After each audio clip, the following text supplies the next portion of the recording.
How is everybody doing? Welcome back to another episode of The Banker Next Door. I am your host, Dr. Joe Berquist. Today, I wanted to bring everybody a discussion on ending the conservatorship for Fannie Mae and Freddie Mac. I did an episode on the background of this a few months ago. There is a link to that episode, episode 231. How did Fannie Mae and Freddie Mac end up in conservatorship in the first place? So if you would like to kind of hear that story, get a little bit more background and context to this whole topic, please be sure to go down in the description and click on that link below and you can check that episode out. But I saw a recent blog post that was just put up by the ICBA. It was a really good article there, blog article, if you will. And I'm going to bring that up here right now. But before I get into the article, I just wanted to read a couple of things here to you guys. So the first thing was the Federal Housing Finance Agency. They released the 2025 scorecard for Fannie Mae, Freddie Mac, and Common Securitization Solutions, the joint venture that runs the Common Securitization Platform, supporting the uniform mortgage-backed security. This year's scorecard focused on promoting equitable access to affordable housing and operating the business in a safe and sound manner.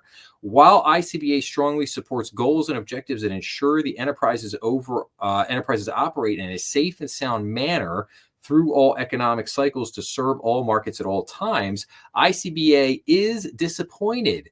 The FHFA did not include any mention of preparing the enterprises to be released from their 16-year conservatorship as required by the Housing and Economic Recovery Act. So that kind of disappointing there that the FHFA they issued their GSE scorecard, if you will, for Fannie Mae and Freddie Mac, but made no mention of this conservatorship. Now, with the new Congress and administration coming to Washington, it's time for policymakers to free Fannie Mae and Freddie Mac from government control to support the nation's housing sector, according to, again, this blog right here. The FHFA placed the government-sponsored enterprises in conservatorship in 2008 due to what FHFA said were deteriorating housing market conditions and the inability of the enterprises to survive without government intervention. The previous Trump administration tried to end the conservatorship, but was unsuccessful. So that's kind of a little bit of the background here, if you will, as to kind of what's going on. But I think that this is great that this topic is being brought up right now on the cusp of the new Trump administration coming in. The Trump administration, his first 4 years, they worked very hard on getting this conservatorship ended. I think it should absolutely be ended. I think that Fannie Mae and Freddie Mac being in this conservatorship for the last 16 years, I think has been absolutely ridiculous. And it's been done for it's been held here for a myriad of reasons, basically because, this is a very profitable, these are very profitable GSEs, very profitable organizations. And I think that there are people in the government that love to kind of take the profits from here and be able to see, they kind of want to use those profits as they see fit. Whereas if these guys are not in a conservatorship anymore, they don't have that type of full control over them. But let's get into the article here. Let's so what is, what's kind of, and this is titled, as new administration comes to Washington, ending the Fannie Mae and Freddie Mac conservatorship is urgent. With the new Congress and administration descending on Washington, now is the time for policymakers to act decisively to free the government-sponsored enterprises, or GSEs, from government control to support the nation's housing sector. So federal abuse of the GSE conservatorship.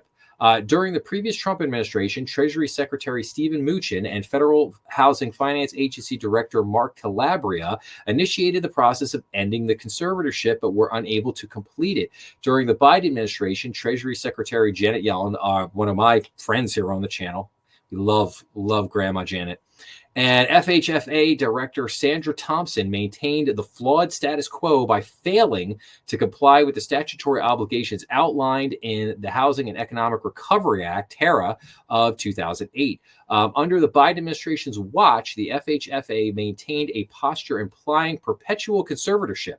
Further, the FHFA tightened its control over the GSEs by forcing them to act as wards of the government instead as private companies. In doing so, the FHFA FHFA encouraged and often required them to take on projects and initiatives that reflected a political agenda over market success. In other words, the administration successfully used the GSE's earnings as pay-fors to cover the cost of the Inflation Reduction Act. This meant that 10 basis points of every mortgage the GSEs purchase goes to the Treasury to offset the cost of the IRA.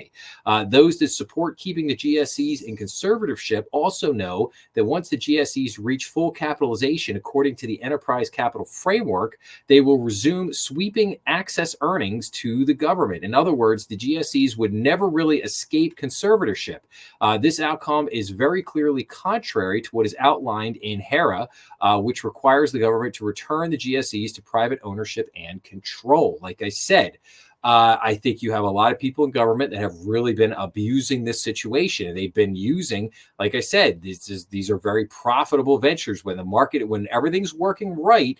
Obviously, 07, 08, 09, during the financial crisis, when we had the real estate market collapse, that was a very, unprecedented moment.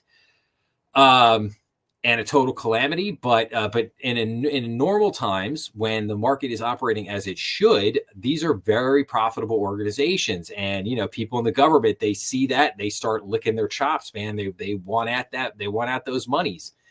And then it goes on to say private companies, public control. So this is just one example of what happens when the government takes over private companies. Yes, Fannie and Freddie are in fact private companies. They are government chartered, shareholder-owned companies, very much like national banks.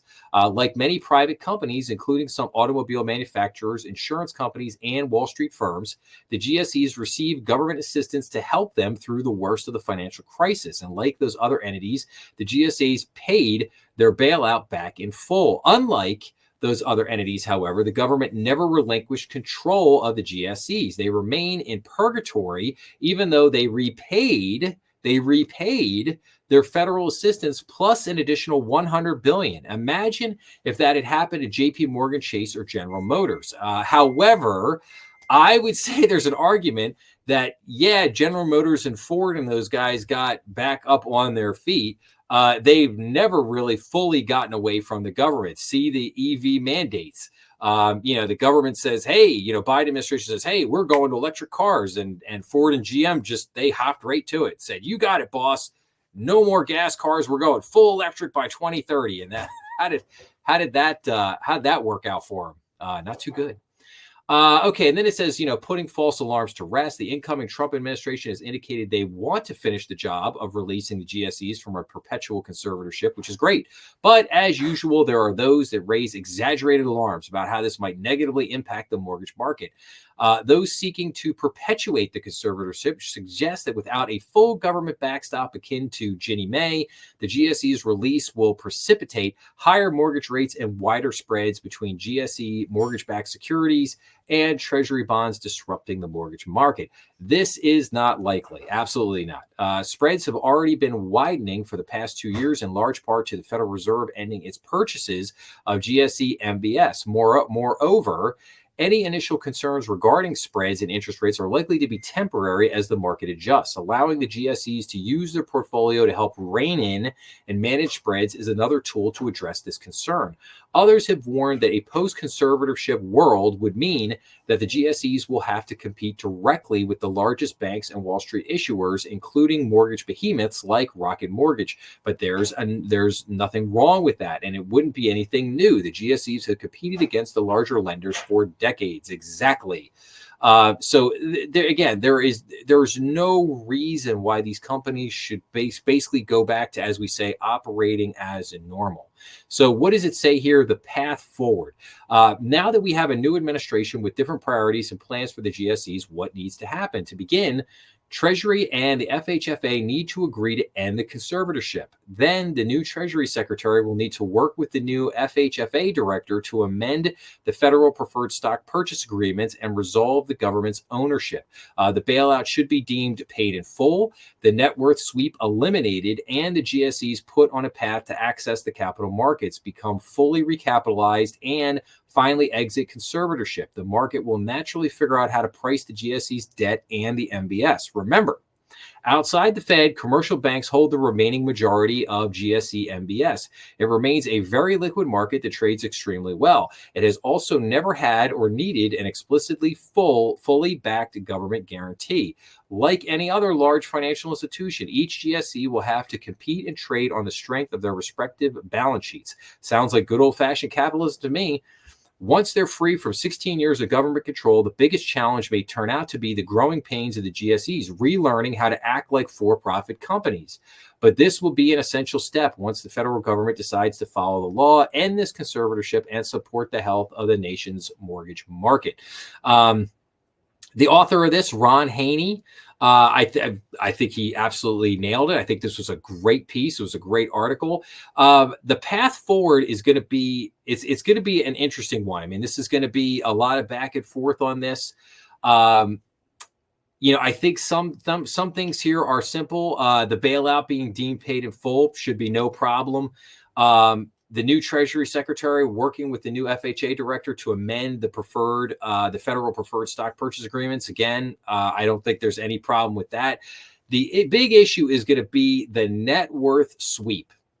That's going to be the big thing. There are going to be a number of people in Congress, maybe even a majority of people in Congress, that they are going to want to keep their paws firmly gripped on those funds. They're not going to want to let them go. And that's where the real fight is going to be. But if you end the conservatorship and these become, for-profit companies again, and they become their own entities, you can't have the government, going in and just sweeping all the money out. And I think that's really where the rubber meets the road. That's really where the big issue will be. So hopefully we will keep our eyes on this, and we will see what happens here. But I wanted to, like I said, I thought this was a great blog post, great blog article, if you will, here.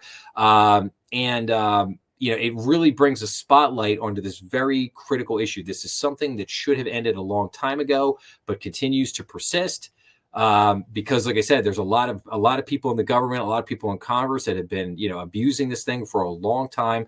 And I really do hope it comes to an end. And I hope that end comes sooner rather than later. Hopefully, keep our fingers crossed, hopefully sometime in 2025. But we'll see, we shall see what happens here, as they say. So stay tuned. If I get any more updates on this, I will certainly bring it back to everybody. But I will end with this. If you like this episode, please make sure to like, share, and subscribe, as that always helps the channel. Remember, we are on YouTube, Rumble, and all major podcast platforms. Please be sure to leave your comments down below, as I always like getting back to everybody. And please make sure to check out some of the other content on the channel. And just as, like I said, there is a link below in the description to the previous episode I did on this with a little bit more background on the situation. And there's also a link to the blog post, which I covered in today's episode. So if you want to check either of those out, please do. Other than that, I will see everybody again real soon. Thanks a lot.